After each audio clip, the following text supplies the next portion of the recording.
Hi everyone, welcome back to my YouTube channel Cozy Tales with me and this is Lanchana. ಇಂದಿನ ಕಥೆ ತೆನಾಲಿ ರಾಮನ ಇನ್ನೊಂದು ಕಥೆ. ಕಥೆಯ ಹೆಸರು ಹುಡುಗರ ಉಪದ್ರವ. ಒಂದು ದಿನ ತೆನಾಲಿ ರಾಮಕೃಷ್ಣನು ಮನೆಯಲ್ಲಿ ಆರಾಮವಾಗಿ ಮಲ್ಕೊಂಡಿರ್ತಾನೆ. ಆಗ ಅವನ ಮನೆಯ ಪಕ್ಕದಲ್ಲಿದ್ದ ಒಂದು 4-5 ಸಣ್ಣ ಮಕ್ಕಳು ಅಂದರೆ ಹುಡುಗರು ಅವನ ಮನೆಯ ಮುಂದೆ ಬಂದು ಆಟವನ್ನು ಆಡೋಕ್ಕೆ ಶುರು ಮಾಡ್ತಾರೆ. ಆದರೆ ಅವರು ಆಟ ಆಡಬೇಕಾದ್ರೆ ತುಂಬ ಜೋರಾಗಿ ಸದ್ದು ಮಾಡ್ತಾ ಇರ್ತಾರೆ. ಇದರಿಂದಾಗಿ ತೆನಾಲಿ ರಾಮಕೃಷ್ಣನಿಗೆ ಕಿರಿಕಿರಿ ಉಂಟಾಗತ್ತೆ. ಇವರನ್ನು ಹೇಗಾದರೂ ನನ್ನ ಮನೆಯಿಂದ ದೂರಕ್ಕೆ ಕಳಿಸ್ಬೇಕು ಅಂತ ಹೇಳಿ ತೆನಾಲಿ ರಾಮಕೃಷ್ಣನು ಒಂದು ಉಪಾಯವನ್ನು ಮಾಡ್ತಾನೆ. ಅವನು ಮಕ್ಕಳ ಬಳಿ ಹೇಳ್ತಾನೆ, ನಿಮ್ಮ ಆಟವನ್ನು ನೋಡಿ ನಮಗೆ ತುಂಬ ಸಂತೋಷ ಆಯಿತು. ಹೀಗೆ ನೀವು ಯಾವಾಗಲೂ ನನ್ನ ಮನೆ ಹತ್ರನೇ ಆಟವಾಡ್ತಾ ಇರಬೇಕು.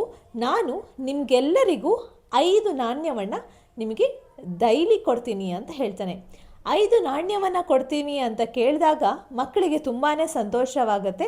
ಸರಿ ಅಂತ ಹೇಳಿ ಮರುದಿನದಿಂದ ಅವರು ಅಲ್ಲಿಗೆ ಆಟವಾಡಲು ಬರ್ತಾರೆ. ಹೀಗೆ ಮರುದಿನ ಮಕ್ಕಳು ಆಟವಾಡಲು ಬಂದಾಗ ತೆನಾಲಿ ರಾಮಕೃಷ್ಣನು ಮೊದಲ ಸಲ ಆಗಿರೋದ್ರಿಂದ ತುಂಬಾ ಖುಷಿಯಿಂದ ಅವರ ಮುಂದೆ ನಿಲ್ತಾನೆ. ಹಾಗೆ ಮಕ್ಕಳು ಆಟವಾಡಿದ ನಂತರ ಎಲ್ರಿಗೂ 5 ನಾಣ್ಯವನ್ನು ಕೊಟ್ಟು ಕಳಿಸ್ತಾನೆ. ಮಕ್ಕಳಿಗೆ ತುಂಬಾ ಖುಷಿ ಆಗುತ್ತೆ. ಹುಡುಗರಿಗೆ ಅಲ್ಲಿಂದ ಹೊರನಡುತ್ತಾರೆ. ಹಾಗೆ ಮರುದಿನ ಬರ್ತಾರೆ. ಮರುದಿನ ಬಂದಾಗ ತೆನಾಲಿ ರಾಮಕೃಷ್ಣ ಏನು ಹೇಳ್ತಾನೆ ಅಂದರೆ, ಇವತ್ತು ನನ್ನ ಬಳಿ 5 ನಾಣ್ಯಗಳಿಲ್ಲ, ಹಾಗಾಗಿ ಎಲ್ರಿಗೂ 4 ನಾಣ್ಯವನ್ನು ಕೊಡ್ತೀನಿ ಅಂತ ಹೇಳ್ತಾನೆ. ಸರಿ ಅಂತ ಹೇಳಿ ಮಕ್ಕಳು 4 ನಾಣ್ಯವನ್ನು ತೆಗೆದುಕೊಂಡು ಹೋಗ್ತಾರೆ. ಹೀಗೆ ಮರುದಿನ ಬಂದಾಗ ತೆನಾಲಿ ರಾಮಕೃಷ್ಣ ಹೇಳ್ತಾನೆ, ಇವತ್ತು ನನಗೆ ಸಂಬಳ ಆಗಿಲ್ಲ, ಹಾಗಾಗಿ ನನ್ನ ಬಳಿ ಹಣವಿಲ್ಲ, ಹಾಗಾಗಿ 3 ನಾಣ್ಯವನ್ನು ಕೊಡ್ತೀನಿ ಅಂತ ಹೇಳ್ತಾನೆ. ಮಕ್ಕಳಿಗೆ ಬೇಜಾರಾದರೂ ಸರಿ ಅಂತ ಹೇಳಿ 3 ನಾಣ್ಯವನ್ನು ತೆಗೆದುಕೊಂಡು ಹೋಗ್ತಾರೆ. ಹೀಗೆ ಮರುದಿನ ಬಂದಾಗ 2 ನಾಣ್ಯವನ್ನು ನೀಡ್ತಾನೆ. ಹಾಗೆ ಇನ್ನೊಂದು ದಿನ ಬಂದಾಗ 1 ನಾಣ್ಯವನ್ನು ನೀಡಿ ತೆನಾಲಿ ರಾಮಕೃಷ್ಣ ಏನು ಹೇಳ್ತಾನೆ ಅಂದರೆ, ನಾನು ಈಗ ತುಂಬ ಬಡವನಾಗಿದ್ದೀನಿ, ಹಾಗಾಗಿ ಇನ್ನು ಮುಂದೆ ನಿಮಗೆ ನಾಣ್ಯವನ್ನು ನೀಡಲು ನಮಗೆ ಸಾಧ್ಯ ಆಗೋದಿಲ್ಲ, ಬಟ್ ನೀವು ಬಂದು ಇಲ್ಲಿ ಆಟ ಆಡ್ಕೊಂಡಿರ್ಬೋದು ಅಂತ ಹೇಳ್ತಾರೆ.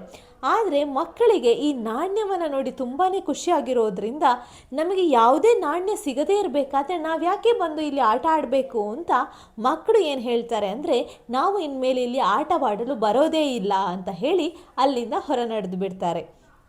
ತೆನಾಲಿ ರಾಮಕೃಷ್ಣನಿಗೂ ಅದೇ ಬೇಕಾಗಿರುತ್ತೆ. ಹಾಗಾಗಿ ಅವನು ಸಂತೋಷದಿಂದ ಆರಾಮವಾಗಿ ನಿದ್ದೆ ಮಾಡ್ತಾನೆ. ನೋಡಿದ್ರಲ್ಲ ವೀಕ್ಷಕರೇ, ಇಂದಿನ ಸಂಚಿಕೆಯಲ್ಲಿ ತೆನಾಲಿ ರಾಮಕೃಷ್ಣನ ಜಾಣ್ಮೆಯ ಕಥೆಯನ್ನು.